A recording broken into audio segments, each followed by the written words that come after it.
Welcome, listeners. This is the Unsecurity Podcast, episode 142. That's 42 more than 100, like 58 less than 200. It's a lot of podcasts, but that's the number today, 142. It's August 5th, 2021. We're in the middle of, well, not in the middle, sort of, yeah, in the middle of all this BlackHat, DefCon goody stuff happening in Vegas. We'll talk a little bit about that, but before we do that, Brad and I, he's here. How you doing, Brad? Here, I'm doing well. Yeah. Been busy. I'm telling you, man. Been fun. We've had some stuff going on with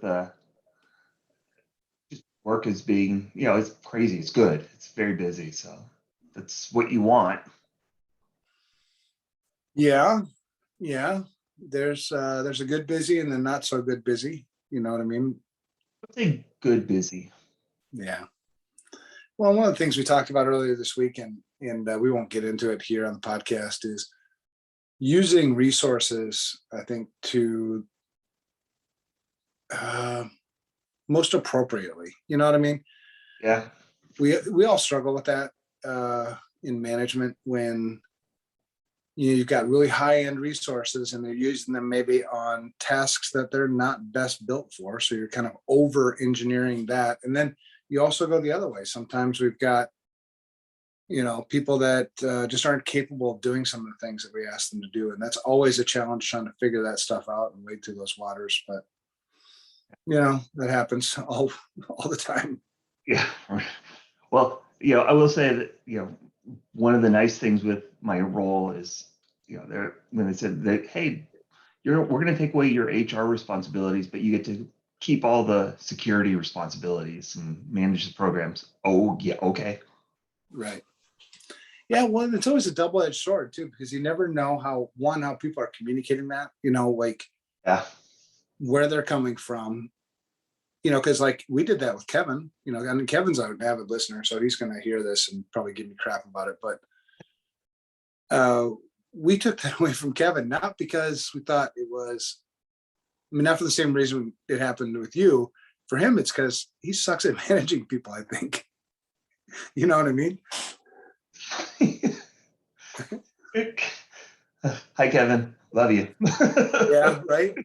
Well, he knows. I mean, it's not like he's a fantastic ally. He's great to have on the team. I can't imagine doing the stuff I do and us doing the stuff we do without him, because he does that stuff in the back end that people don't really realize that he does. And then when you do hear him, when he does pop his head up, it's like, oh shit, what is it now? You mean no go-karts? Kevin. I know, right? Well, I would tell you about there's all these conversations that happen behind the scenes that I don't think people, like there's executive conversations that happen that people don't know. And if you did, you'd be like, are you kidding me? Because that's how I feel. I get an email from Kevin. I'm like, really? I mean, I got 10,000 things on my list. This isn't even close to one of them. But you still got to deal with it, right? That's funny. Yeah. Got to be careful. For people that want to be executives, and we've said this before, for people that want to be CISOs, be careful what you're asking for. Yeah. You might just get it, and then you'd be like, holy, really? But honestly, at the end of the day, man, I'm really grateful. I'm grateful to be, when you can take a step back and look at things, and you can be grateful, content. It's just, I've been blessed. You've been blessed. We've been blessed with a lot of really good things. And I think the blessings are only the beginning. There's a lot of good stuff, a lot of good work left to do, man. And, I was having a conversation with one of our newer, what's today? Tuesday it was. And, she's like, we were talking just about the job, and she was, there was an issue with one of a scan from last year to this year, and I took care of it, and we were just talking, she was on vacation, so it was like just a catch up, and just like, I just appreciate it. It's amazing how everybody here supports each other, and it doesn't matter who you are. It was really awesome to hear, because I think make a concerted effort to keep that as part of it, as who we are as an organization, and it is top to bottom. So it's always awesome to hear that new people they recognize that that it's coming across, it's still there. Yeah. It makes a huge difference. Totally, man. Totally. Well, today's August 5th, and like we mentioned kind of at the beginning of the show, today is the last day of BlackHat, so it's Thursday. For people who've never been to BlackHat, you should go once. I've been there enough times that I just have no interest in going anymore. The problem is it's gotten so markety. Oh my gosh, man. So copyright that markety. You're right, man. I mean, and for people who were there, in the earlier years, I mean, I don't know how many number this is now. It's got to be 9. 24. Actually, this is 24 for BlackHat. It's 29. Oh, yeah. Defcon is 29. Yeah. But the first BlackHat I went to is nothing like the BlackHats today. And to each his own, right? I don't want to be overly negative, but to me, BlackHat is just too commercial, too much FOMO, too much like, oh my God, don't miss out on this, don't miss out on that. And it's like, you're not missing out on crap because you still haven't figured out the fundamentals. So go back and work. Well, for us, it does. I will say, I think it still has its place. Yes, for sure. It's not. Yeah, no, I'm not the target audience. Right. Well, and the fact that it's in Vegas, for one, that's cool. Vegas is cool for some people, but the fact that it's in Vegas, the fact that it's become so commercialized, the talks, are nowhere near like what they used to be. The talks used to be much more. I think it didn't seem like there was a motive as much behind it. It went from like, hey, here's what we're finding, here's what we're doing, to, hey, here's why you should buy our product. Pretty much, yeah. So for people who don't know, BlackHat, this year was 3 days or 4 days of Saturday, Sunday, Monday, 4 days of training. So they call that the BlackHat trainings, which are the couple that I've been to in the past have been amazing. Some of the best training in the world happens at BlackHat. Expensive as hell, but good training. And then it's 2 days of briefings. So yesterday was the first day of the briefings, and then today they'll wrap it up. Yeah, and to be clear, it's yesterday and today that we're talking about. Like you said, the training portion is very different. Yeah, totally. So nothing, there wasn't really any breaking news yesterday that was like, oh my God, that's insane. Usually there's a little bit of that, but I didn't see anything that was like earth shattering, more of the same. Well, the print nightmare is supposed to be released during BlackHat, and it got yeah. So there you go. Well, that's one of the things that's frustrated me too, is people want to wait to disclose something at BlackHat when why the only reason why you'd be waiting to disclose it at BlackHat would be for the notoriety, maybe. Oh, 100%. Yeah, so that's a pretty selfish reason to be holding back on something, but it is what it is. The sponsors, I don't know what they pay for sponsorship nowadays, but holy balls. Yeah. And I look at some of the sponsors and I'm like, I'm going to say something I shouldn't. So let's move on, man. So BlackHat today ends, and then we go to DefCon. So DefCon starts tomorrow. DefCon's if you've never been, it's worth a go. If I were to go to either one, BlackHat or DefCon, if I had if I could only go to one, I would definitely go to DefCon. Absolutely. It's more the hacker culture. It can kind of, you can get yourself immersed into, what all these weird geeky people do. Oh yeah, you can go on they've got like the itinerary and some of the things. It's like, wow. Yeah. And then it's I think, there's like the very eccentric ones too. They have like a tinfoil hat competition. Like they'll give you tinfoil, you have to make the hat, and they're gonna judge and declare a winner. It's so funny. yeah, man, I think it's a lot of, it's funny and it's a lot of fun. I think one of Oh, the things that sometimes people do, if you're not in that culture, is you may think that, oh my God, you may come away either being scared, shitless, or think, oh, you can do this, well then this must be happening everywhere, kind of thing. No, this is a lot of one-off kind of like stuff you probably will never encounter in your own business, yeah. but pretty damn cool stuff.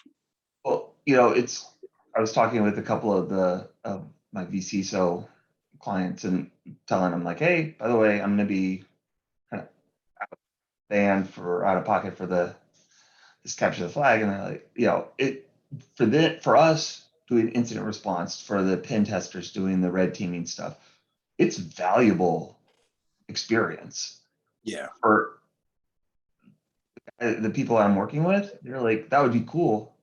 I'll never use it. Right.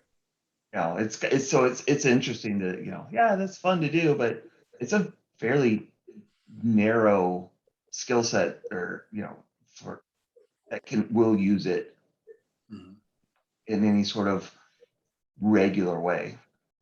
Yep, for sure. So DefCon29 kicks off today. It will run through, let's see, Saturday, Sunday. Yeah, I can't do the numbers right. So it kicks off today. Today's Thursday, the 5th. It'll end on Sunday, the 8th. That's when they'll do all their awards and, give out the black badges and all that good stuff. We have a team. So you're doing your own, and we'll talk about that. You're doing your own, like you're going solo on this CTF to just see what the hell you can do. Why not? But we have a team out there too. We have actually a team at BlackHat and at DefCon. But the team is, how many CTFs are they doing this year? Do you know? So officially, we're not disclosing what we're doing. Just because, Nice. well, the problem is a lot of times you'll start on some of these and be like, no, what? This is stupid. And so, because marketing was asking, like, hey, can we? No, because yeah, there's a couple we're gonna do, but what if we choke or decide, like, a couple hours in, like, this is ridiculous, we're not doing this. And so, so I usually, I'll say this, how about this? Last year, I know the red team they focused on one, same as the blue team, and then kind of worked together on a couple, like the biohacking village and so one other one, I can't remember. The medical one. Yeah, that was biohacking. Oh yeah. Okay. Yeah. What was it? It was an IoT. Yeah, it was something, I don't remember what it was. Yeah. But, so usually it'll work. The OpenSOC one this year is like, I think it's like noon to 8 on Friday, and then Central, and then the finals are on Saturday. So there's going to be time to work on other stuff, or as you're doing it. So it's never really just one thing you're doing, kind of doing a bunch of stuff. Yeah. Yeah. The team last year, I think, was in 4 CTFs, right? Yeah, that sounds about right. And I think the team finaled in all of them. I think so. The command and control was, I think, second, maybe. Okay. OpenSOC, which was last year, was the first time we had done that as a team, and we had a bunch of relatively new people. We finished, I want to say, 9th. It was like 10 minutes after the first place finisher. So not far off. And then we were top 15 for the biohacking, which was a like literally like when we had time, Yeah. type of thing. It wasn't even a Spare focus. time. Yeah. And then I don't remember what the other one was, but it was top 20 for sure. Yeah, it's cool. I'm excited to hear the updates from you and Oscar as as things go on. I actually stay out of the way until yeah. I mean, Oscar will ping me, I'm sure, on Sunday, Monday, and you will. Hopefully you and I are always kind of discussing things. So Yeah. yeah, Yeah. It's fun. I'm interested because last year I was part of the blue team piece because we were still training up a bunch of people, and now, man, those guys have just come light years. So we're gonna let them. I think Oscar is gonna let them just kind of do their thing, see how to that's the so baby cool. bird fly. That's so cool because when you talk about baby bird, I mean, truly that blue team is, I would say top 10 in the world. And people don't realize that because they're in the back end and you never see them. You never really see what they're doing, but they're damn good, man. We'll see how they do this year, but I mean, yeah, finished there last year. I mean, and realistically, this is kind of the only real way to judge how some of these go, and it's an even playing field because you're not using any of these customized tools or anything like that. They give you, hey, here's the tools, go. So it's That's cool, man. Well, I think, and after maybe next week or the week after, we'll have you, Oscar, me, maybe Pinky join us. We can talk about how things went. maybe Eric just have a big party. Yeah, right. Because I'm excited to hear. I'm like the dad, who watches his kids go out and play on the field, and you're like, holy crap, they're so good. Oh yeah, those guys are. Well, we know our red team is amazing. They've just continued to grow, but the blue is it's so new. Like if you think back 2 years ago, it was like me and Oscar, and we just hired. I was doing Tom. crap then. Yeah, You Tom. had Tom me just and did it 2 years, so he was the first one, I think. So I mean, yeah, from where we were to where they're at, those guys, man, nothing but yeah. praise for them.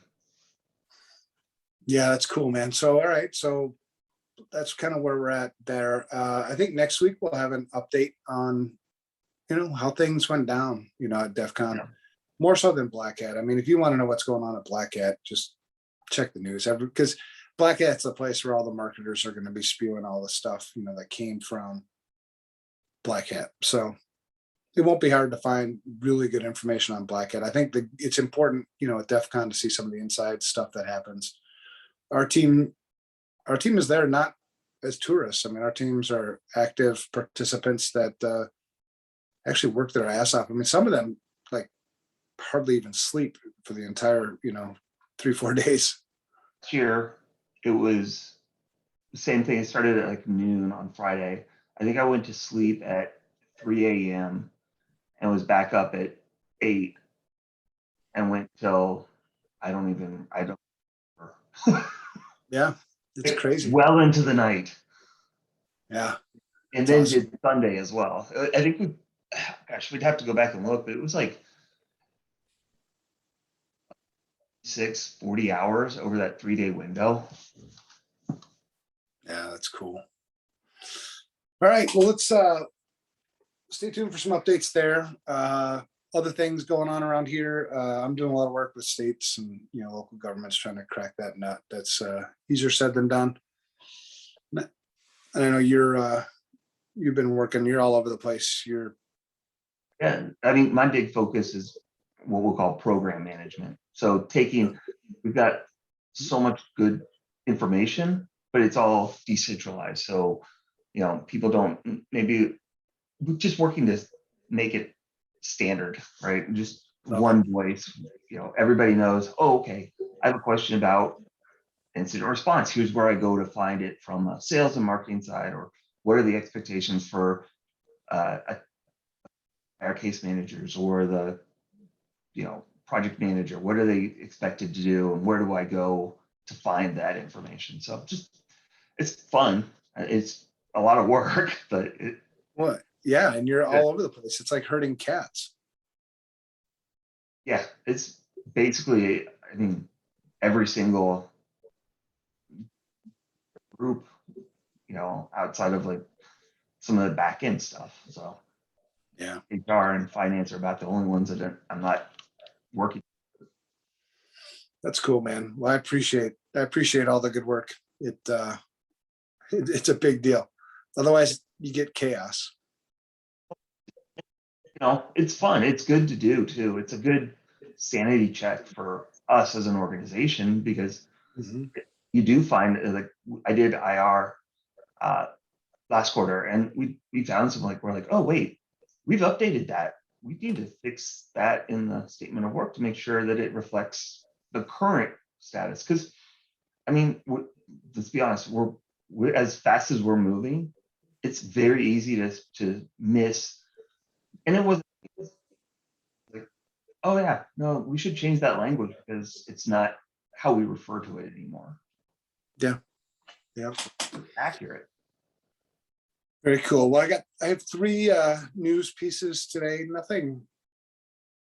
It sort of has seemed a little quieter out in the world lately. That's not uncommon either around this time of year. All right, so first one is from Bleeping Computer. It's Lockbit ransomware recruiting insiders to breach corporate networks. Not the first time we've heard of criminal gangs using insiders, so trying to find somebody on the inside who's maybe money motivated, maybe hard up on cash, maybe going through a divorce, whatever. I mean, there is a profile of the ideal person to approach and how to essentially convince them to help you. There is a profile that attackers use to do that. And it's all those things. It's people that are going through life changes. Because if you think about it, as a human being, I may not have a criminal record. So if you do the background check, you won't see the fact that there's nothing, right? Because I wasn't motivated to. But now with COVID, and I'm going through some mental issues, going through a divorce, my wife's going to want a bunch of money. The lawyers are going to cost a whole bunch. Lost your job. Yeah. Yeah, well, it's funny is when I saw this, I was like, I had to look at the date. I was like, did he send one from, like, did he look at the date wrong? No, that's okay. That's, yeah, interesting. Yeah. Like you said, this is not as common, sadly. It is. And there's the ideal person. I mean, they have automated this. They've gotten so good at this. It used to be almost spray and pray, right? You just make a whole bunch of phone calls, a whole bunch of emails. Who's going to respond? Okay, there we go. I got somebody on the hook. They still do a little bit of that, but the really good ones, they will create a profile, or they have a profile of who the ideal target is, and then they will use search engines and their own OSINT to identify who those people are, and then keep it quiet. Because if I do the spray and pray method, you might be tipping off somebody else. Yeah. Well, it's funny because in that article at the very last sentence is, in August 2020, the FBI arrested a Russian national for attempting to recruit Tesla employee. And so I was like, that, okay, yeah. I read that. I was like, all right, okay. That's why it felt like, wait, didn't we? People are always the best, the best method of getting what you want. So Lockbit 2.0, they promise millions of dollars to insiders. So if you come help us, we will pay you through the nose. It's Lockbit, 2.0 is a ransomware as a service for people who don't know what that is. And essentially it's, we want, here's what the email says. I'll quote it. Would you like to earn millions of dollars? If I'm hard up on money, man, and you might have piqued my interest. Something when I sit here in my normal frame of mind, when I sit here and I'm not going through a life events that require me, that doesn't pique my interest. But if you can put your put the shoes on of somebody who is. They're desperate. They're down on their luck. They're like things that they normally wouldn't do, they do. And if you talk about, a company with 1,000 employees, couple thousand employees, you'll find somebody who's going through some desperate times, and they haven't told anybody either. That's another thing at work, with the culture of some organizations, the way they work, you'll never know the person who's going through this desperate hard time, especially at home now. Now that we're working at home. Yeah. Yeah. I saw it's just kind of a little bit of a non sequitur, but I saw a comic that was like, yeah, it was like, why don't men talk about things? And it was like inside the box, I'm going through some stuff, comes out, it's like, hey, I need some help, and gets the stomach punch, and then goes back in and is like, nope, never doing that again. And I mean, unfortunately, that is far too common. Oh yeah. My son, who's a police officer in Lenexa, Kansas, with all the things going on in law enforcement, and he's a good cop, man. He's out there to serve. I know him deeply. I know he's a good kid. And so I was talking to him about, what kind of support do they have for you guys in terms of mental health? It's got to be hard. And he's like, well, we do have a mental health, doctor and everything. I'm like, have you gone to see them? He's like, no. I'm like, why not? Nobody goes to see them. That goes on your record. Yeah. I mean, how does that help? It doesn't. But I know that I was talking to somebody last week. I think he was a former state patrol person, but he has a lot of inside information on just different police departments and their procedures. They are changing that. So there is a wave of like encouraging officers to get mental health and not holding it against them, right? Almost in giving them awards for doing it, right? For stepping out. Get rid of that like stigma of,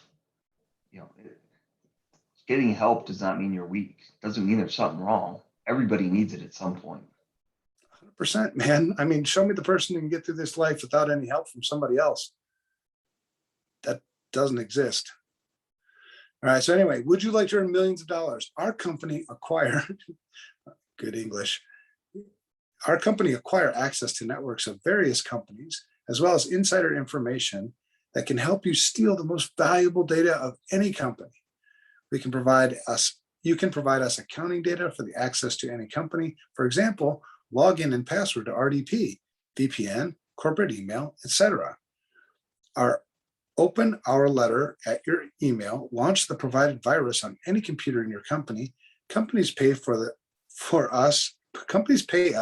the foreclosure for the decryption of files and prevention of data leak. You can communicate with us through the Tor Messenger, https://talks.chat/download.html. Using Talks Messenger, we will never know your real name. It means your privacy is guaranteed. If you want to contact us, use Tor ID and then whatever. You can trust us. Right. Your privacy is safe with us attackers who are trying to convince you to steal millions of dollars from your company. Right. Oh, and by the way, open our letter at your email that we don't know who you are. Yeah. Just funny. But it works. Obviously, if it didn't work, then they wouldn't do it. Oh, 100%. Which, sad. Unfortunately. It is sad. So I think, one of the things that as the CISO, right, understanding that information security is more about people than it is about information or security, keeping focused on that. If you try to create an environment where people feel safe coming to you, they're not going to feel judged letting you know about these things. So it's not just technology. You're not going to stop these types of attacks with technology because the attackers just find their way around your technology. Well, I mean, how long have you been saying I'd rather go through the receptionist than your firewall? I mean, it's so much easier, man. Well, and you look at the incidents outside of like the last couple big, like the SolarWinds and Hafnium, and say where there is a major technical flaw. I would say 90+%, maybe 95 plus, are, somebody clicking something or doing something they shouldn't. They're targeting people. And I don't blame. Right.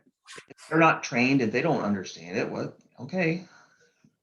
Well, it's either that or it's the fundamental stuff like, oh, I didn't even know we had that system. I didn't know we had RDP open to the internet. I didn't know we had single factor authentication on our email. It's You like, mean LDAP is open unencrypted to the internet? right. I mean, it's like those two things, right? The people thing and the basics thing. All the other blinky light things are all just so much distraction. Yeah. Yeah, but we'll keep preaching it, man. So speaking of SolarWinds, you mentioned SolarWinds.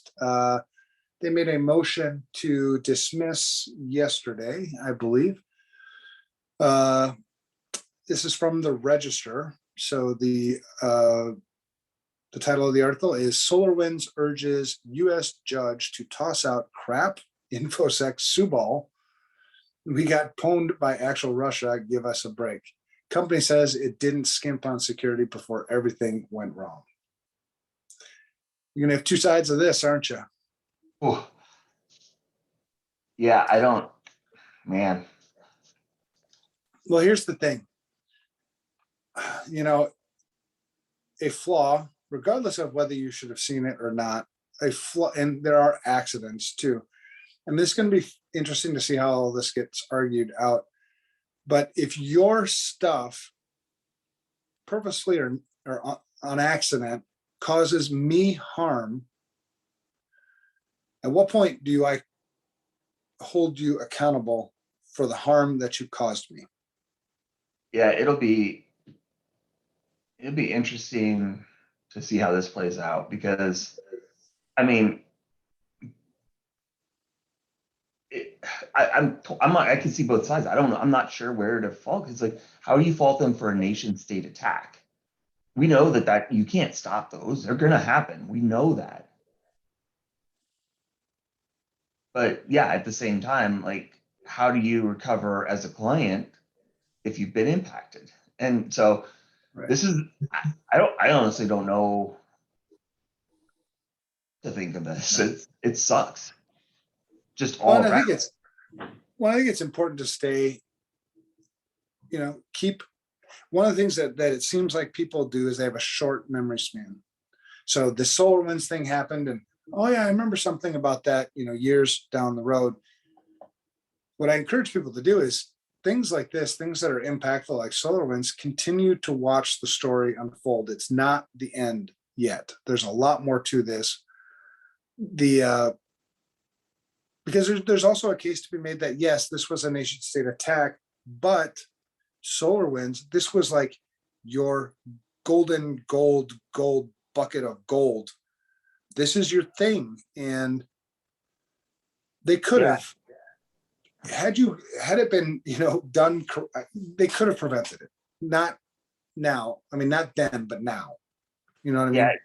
Well, and I mean, this is what makes it so hard, and why we're being a CISO is kind of sometimes it's like a losing proposition. This was a never before seen attack. So yes, could you have caught it? Absolutely. But would you never would have been looking for it, right? It could have been caught if you had stuff in the right place, but that doesn't mean, Right. I'm going to go with everything sucks about this.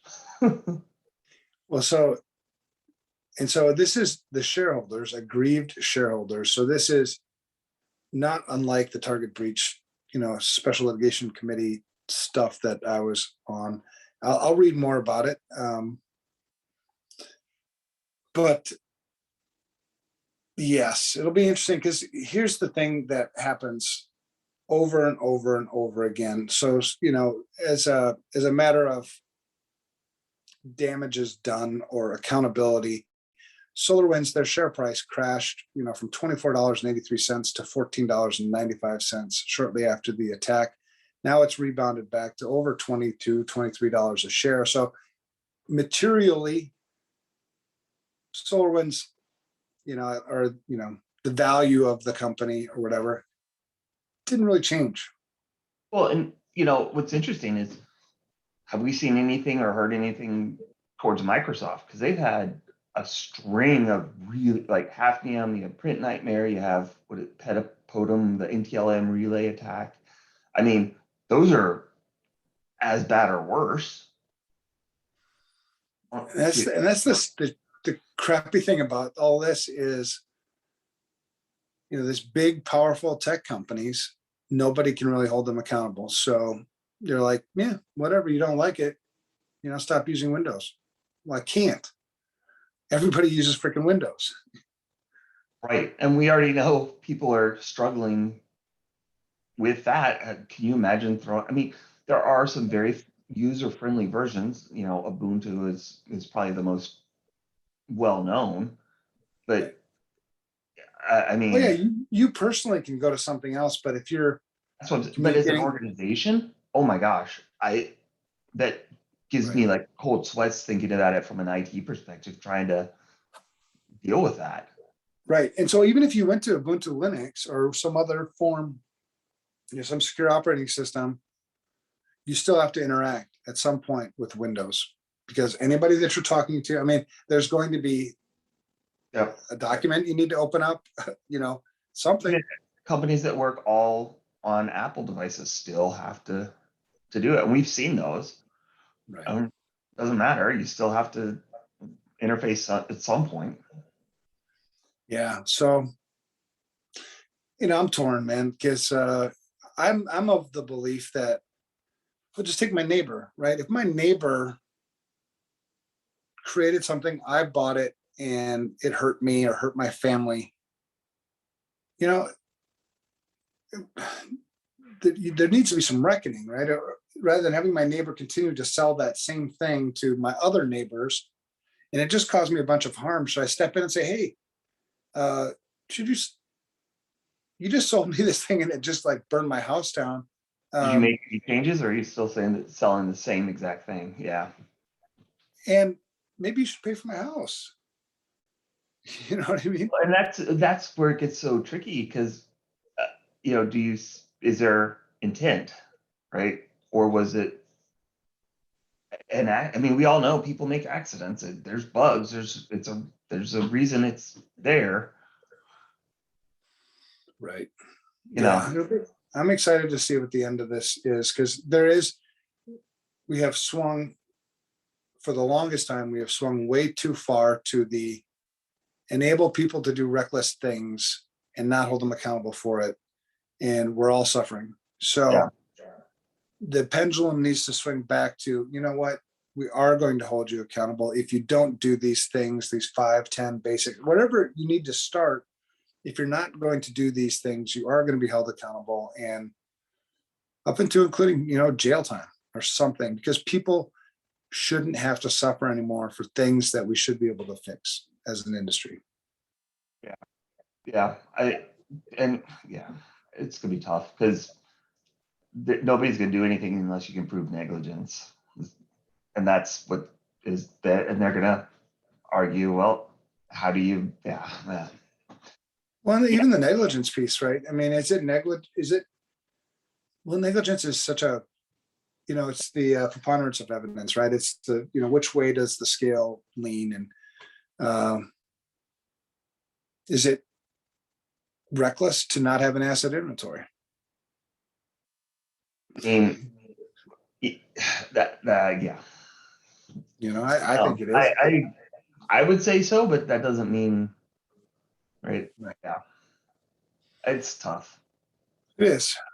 So hopefully, sometimes I sort of wish I was. I'd love to be in some of those conversations, be like, seriously, are you effing kidding me? Well, that's why you would never be a lawyer, because I'd say that exactly. I'd get disbarred. All right, the last article I've got, and then we can go about our day, because I'm guessing everybody's got a bunch of work to do. SiliconANGLE. This is an article. It's a bipartisan Senate report finds federal agencies continue to suffer cybersecurity shortcomings. When I read this, I was like, no. What? the federal government can't secure their shit. I can't believe it. You got to be nuts. Well, it's true. But here's the thing. The report was released, not that long ago, but it's a follow-up to an investigation and report that was done 2 years ago. And it only includes 8 federal agencies. I don't know if you know how many federal agencies there are. I don't even know. I mean, I have no idea. I know the state of Minnesota has 87 state agencies. I can only imagine how many. Well, how many? The ones that were there, those are pretty big. So I would assume that there's a lot of agencies that fall under the purview of those major ones. Right. So of the 8, only the Department of Homeland Security had managed to employ an effective cybersecurity regime in that time. Regime. It's like, I don't like that word at all. I've never built a cybersecurity regime before. I built a program, but Yeah. not a regime. The other 7 agencies were found to still be lacking. Those agencies: Department of State, Department of Transportation, Housing and Urban Development, Agriculture, Health and Human Services. Boy, if only we had a law that we wrote in 1996 for that. Education and Social Security Administration. So they're all lacking. Now, I don't know. I haven't read this entire article, so I don't know all of the details. I will be reading it because I think it's interesting. Yeah, it was not good. The one thing I don't like is on this article it's on SiliconANGLE is the chief research officer at identity platform provider Veridium. Right. These can and should adopt passwordless authentication. Gosh, guess what his company sells?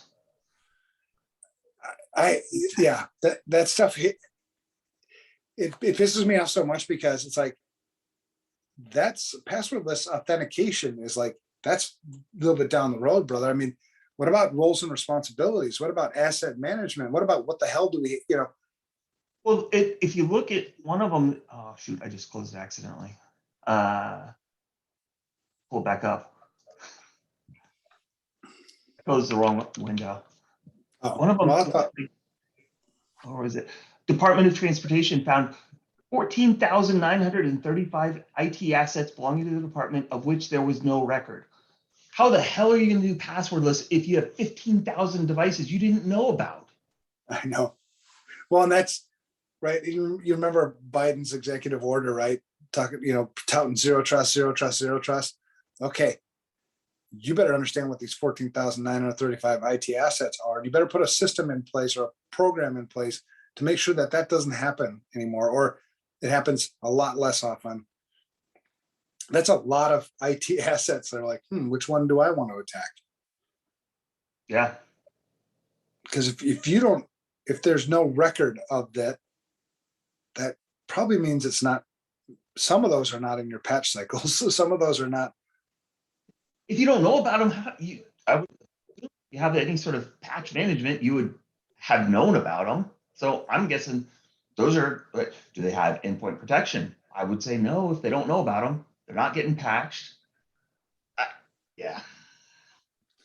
Well, and the reason why this continues to happen is because there's no accountability for it. Oh, well, yeah. It sucked 2 years ago. It still sucks today. Let's be honest. It's not just the government. I mean, yes, this makes a big deal, but we've seen that in private sector where they're like, we do a scan and we're like, what about these things? And they're like, what? It's universal. Now, it gets scary from a governmental perspective because of what they have and do and just the nature of how they operate. But ugh. Yeah, I love that. But Pimp Lasker. So Rajiv Pimp Lasker from Veridium says this is what was quoted as his advice, right? There may be I hope there was other advice along and they just picked this one, but federal agencies can and should adopt passwordless authentication utilizing phone as a token or FIDO2 security keys. Pimp Lasker added, Such solutions reduce the attack surface of credentials that can be exploited in a data breach, making an environment impervious to such attacks. Further, such solutions also reduce friction, enabling a better user experience.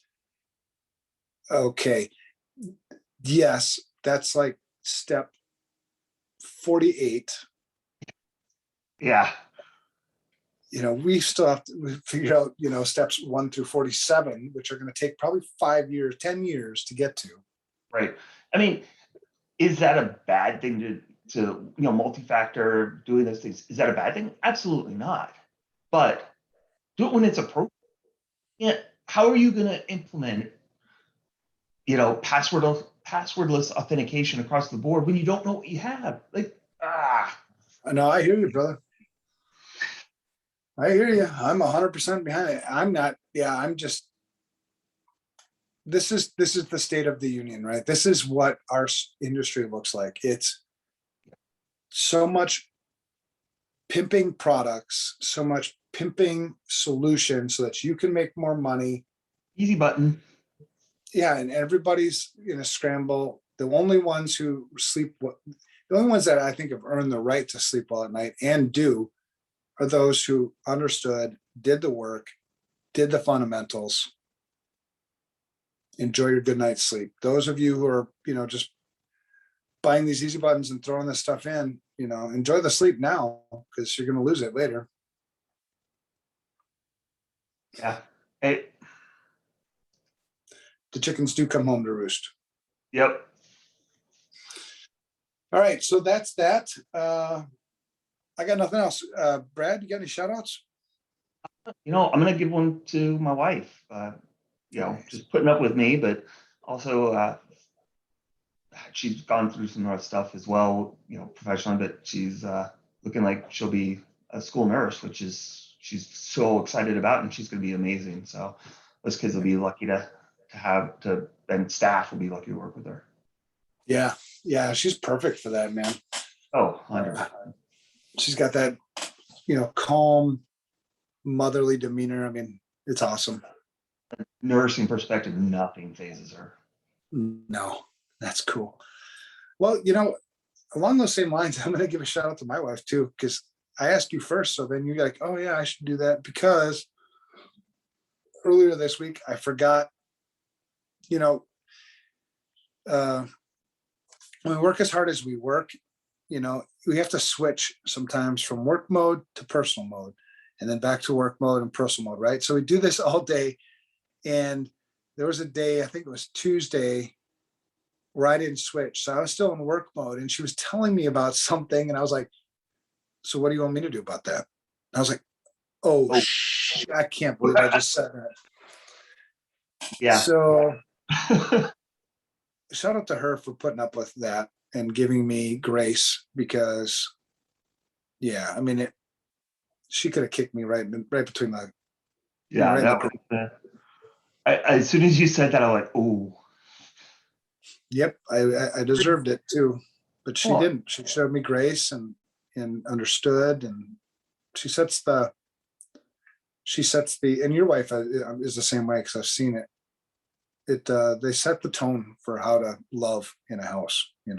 Well, then, I mean, let's be honest. They're the even keel of dealing with our going from side to side, keeping everything in track. So. Yep, very true. All right, well, that's that. We'll join us next week. We'll try to arrange getting some of these DefCon, superstars, yourself included, Brad, in the show, and talk about that stuff. If you want to socialize with us, don't. Well, okay, maybe. I'm at Evan Francine, and Brad's at Brad Nye. The companies we work for are Security Studio and FR Secure. You can find those as at Studio Security if you're a Twitter folks, or at FR Secure. Otherwise, we're on LinkedIn and everywhere else. You can find us.